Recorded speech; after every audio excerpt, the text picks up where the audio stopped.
দেখুন একটা কড়াই বসিয়ে দিচ্ছি, তাতে তেল দিয়ে দিচ্ছি।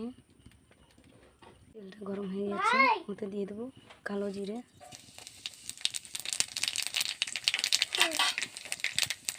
এবার পেঁয়াজ দিয়ে দেবো। যেটা একটু কেটে রেখেছিলাম পেঁয়াজ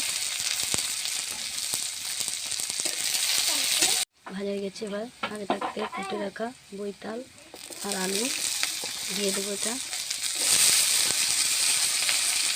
এটা নতুন রেসিপি কুমড়ি থাকবে। ভাজা হয়ে গেছে, এতে এবারে টমেটোটা দিয়ে দেবো। আগে থাকতে সব কেটে রেখেছিলাম। এবার স্বাদ মতন লবণ দেবো, হলুদ গুঁড়ো দেবো,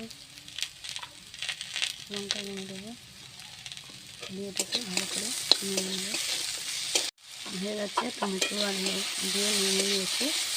এবারে এটা আগে থাকতে কুমড়ি শাকটা কেটে রেখেছিলাম, ধুয়ে নিয়েছি, দিয়ে দেবো। ডিজাইন দিয়েছে এটাকে নিয়ে নেব। দেখুন হালকা করে নিয়ে নিয়েছি। দিয়েতে হালকা জল দিয়ে দেবো, বেশি না অল্প করে জল দেবো। দিয়ে এটাকে এরকম করে এখানে বেশি চাপা দেবো না, এটাকে দেখুন নিয়ে আসছে। একে ভালো করে এবারে শুকনো করবো, ভাজা ভাজা মতন খাওয়া যায়।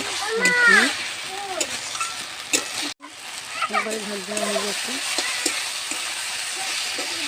দেখুন এবার হালকা একটুখানি নামার মতো একটু তেল দিয়ে দেবো।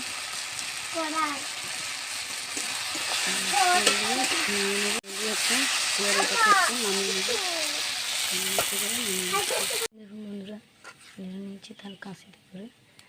এবার এটাকে আপনারা বাড়িতে বানাবেন, খুবই সুন্দর লাগবে। এরকম বানিয়ে খাবেন। যদি ভিডিওটি ভালো থাকে কমেন্ট করবেন আর সাবস্ক্রাইব করে দেবেন প্লিজ।